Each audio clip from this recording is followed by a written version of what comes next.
இந்த இதில் முதலீடுகள் தொடர்பாக சட்டம் ஒழுங்கு தொடர்பாக போதை பரவலாக இருக்கின்றது தொடர்பாக எதிர்கட்சிகள்லாம் பேசிட்டு இருக்காங்க. இது சரியில்லைன்னு அந்த கருத்தை தான் ஆளுநரும் பேசியிருக்கிறாரு. அது என்ன, இப்போ நீங்கள் எழுதி கொடுக்குறதெல்லாம் ஆகா ஓகோன்னு பேச முடியுமா அப்படின்ற ஒரு கேள்வியே கேட்குறாங்க. பாபு முருகவேல் சொல்கிறது கன்சல்டேஷன் ப்ராசஸில் அவர் கருத்து ஏற்றுக்கொள்ளப்படலை அப்படின்ற இந்த 2 புள்ளிக்கு நம்ம பேசலாமே. அதாவது மரபு அப்படிங்கிறது மாற்றலாம். மரபுகளை நீங்கள் மாற்றிட்டு தான் இருக்கணும் நம்ம. அது ஆனால் அந்த ஆர்டிக்கல் அல்லது சட்டத்தை நீங்கள் மாற்ற முடியாது. 176 படி அரசியலமைப்பு சட்டம் என்ன வழிகாட்டுதல் கொடுத்துருக்கோ அந்த வழிகாட்டுதலை நீங்கள் மாற்ற முடியாது. அதுக்கு நீங்கள் பார்லிமெண்ட்டுக்கு போய் அதை எப்படி மாற்றணும். இப்போ முதலமைச்சர் ஒரு தீர்மானம் போடுறாரு. இன்னைக்கு தீர்மானம் ஒரு ப்ரொசீஜர் படி தான் செய்ய முடியும் எல்லாத்தையும். ஆமாம். அப்போ நீங்கள் முதல்ல ஆளுநரே தேவையில்லை அப்படிங்கிறது தான் திமுகவுடைய நிலைப்பாடு, விடுதலை சிறுத்தைகள் நிலைப்பாடு, எல்லாருடைய நிலைப்பாடு, பேரறிஞர் அண்ணாவுடைய நிலைப்பாடு. அதுதான் ஆட்டுக்கு தாடி எதற்குன்னு கேட்டவர் தான், நாட்டுக்கு ஆளுநர் எதற்கும் கேட்டவர் தான் அண்ணா.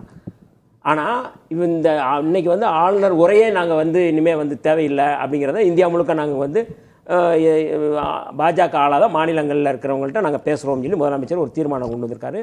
இந்த தீர்மானம் ரொம்ப மிக முக்கியமான தீர்மானம். என்னன்னா அரசியலமைப்பு சட்டத்தின் அடிப்படையில் எதை மாற்றம் செய்தாலும் அதுக்கான ஒரு பெரிய ப்ராசஸ் இருக்குது. அது பார்லிமெண்ட்டுக்கு போகணும். பேசுகிறது அவர் ஒரு விளக்கம் கொடுத்துருக்கிறாருல்ல, அதுல இதெல்லாம் நான் சேர்க்க சொன்னேன் சேர்க்கல, அதெல்லாம் இல்லை, அதைத்தான் சொல்ல வரேன் நான். அப்போ நீங்கள் 176 படி ஆளுநருடைய வேலை என்னன்னா, அரசு மக்களால் தேர்ந்தெடுக்கப்பட்ட ஒரு கவர்மெண்ட் என்ன நீங்கள் எழுதி கொடுத்துருக்குறோ அதை படிக்கிறோம் அப்படிங்கிறது தான்.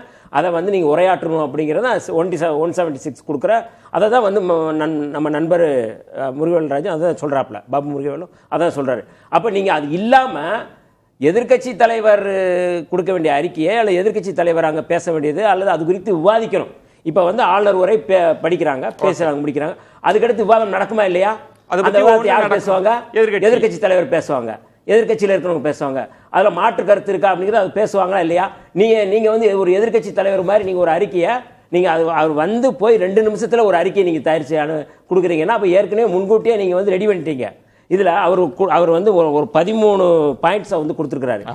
அந்த 13 பாயிண்ட்ஸில் இவங்க சொல்கிறது, அதாவது தேசிய கீதத்தை அவமதிச்சிட்டாங்க அப்படின்னு சொல்றது அது 13வது பாயிண்ட். அது முதன்மையான இதை அவர் சொல்லலை. ரொம்ப முக்கியமா அவர் அது பல வருஷம் பிரச்சனை இருந்ததுனால தூக்கி கடைசியில் போட்டாரு. ஏன்னா இவங்க பேசுறது எல்லாமே தேசிய கீதத்தை அவமதிச்சிட்டாங்க, தேசிய கீதத்தை அவமதிச்சிட்டாங்க அப்படிங்கிறத சொல்றதுனால இதை அவர் கடைசியா வைக்கிறாரு. இப்போ இவர் நம்ம பாபு முருகவேல் தோழர் சொன்னது போல 12 லட்சம் கோடிக்கு அதிகமான முதலீடுகளை கொண்டு வரலாம், ஆனால் கொண்டு வந்துருக்கிறதா சொல்கிறீங்க அப்படின்னா அதிலே தான் அவர் சொல்கிறாரு. இது காகித அளவிலே இருக்குது, அக்ரிமெண்ட்லேயே இருக்குது, வரலை அப்படின்னு சொல்லி சொல்கிறாரு. அக்ரிமெண்ட் போட்டிருக்கிறாங்க, வரும், அக்ரிமெண்ட் போட்டிருக்கிறாங்கன்னு அவர் தானே சொல்கிறாரு. அந்த இடத்துல நம்ம இன்னும் பார்க்குறப்ப நீங்கள் பொய்யா ஒரு அறிக்கை கொடுத்தா நான் படிக்க மாட்டேன்ற முடிவுகளுக்கு வராரு ஆளுநர். இல்லை, அதெல்லாம் கேட்குறேன். நீங்கள் அதில் எது பொய் அப்படிங்கிறத எப்படி அவர் எப்படி முடிவு பண்ணுவார்? அவருக்கு ஒரு தனிப்பட்ட விருப்பு வெறுப்பு அடிப்படையில் தான் அதை படிக்கிறாரு. கடந்த முறையும் இதே பிரச்சனை தான் அவர் பேசினார். அதில் கலைஞர் பேர் இருந்துச்சு, புரட்சியாளர் அம்பேத்கர் பேர் இருந்துச்சு, தந்தை பெரியார் பேர் இருந்துச்சு. இதை நான் படிக்க மாட்டேன்னு சொல்கிறது அப்போ உண்மைக்கு மாறானதா? பொய்யா எழுதியிருக்கிறாங்களா?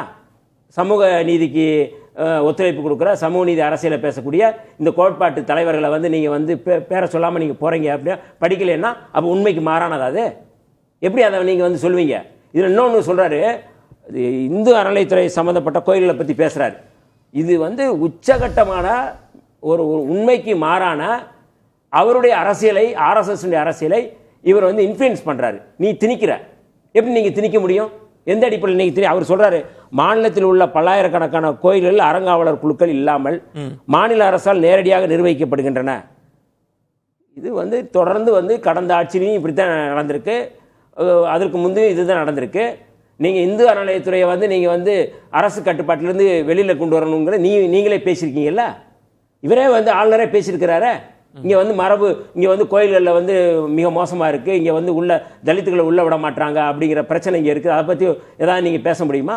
ஏதாவது சொல்ல முடியுமா? அப்போ நீங்கள் சொல்வது தனிப்பட்ட விருப்பு வெறுப்பு அடிப்படையில் அவர் இல்லை. நீங்கள் இந்த இவருடைய பாயிண்ட்ஸை நான் சொல்கிறேன். ஏங்க, கரூரில் ஒரு கோவில், அந்த கோவிலில் பார்ப்பனர் சாப்பிட்டு போட்ட எச்சில் இலையில் பார்ப்பனர் அல்லாத இந்துக்கள் உருளலாம் ஒரு ஜட்ஜ்மெண்ட் சொல்றாரு. GR சாமிநாதன் சொல்றாரு.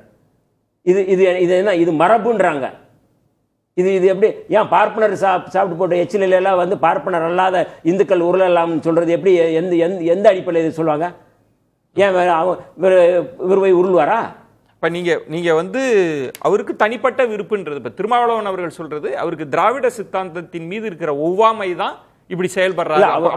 அந்த இடத்துக்கு தான் நீங்க நகர்றீங்க. அதாவது 2021 வந்ததுல இருந்து அவர் RSS கொடுத்த அல்லது பாஜக கொடுத்த அந்த செயல் திட்டத்தை, அந்த அசைன்மெண்ட்டை அவர் வந்து இங்கே நடைமுறைப்படுத்துறாரு.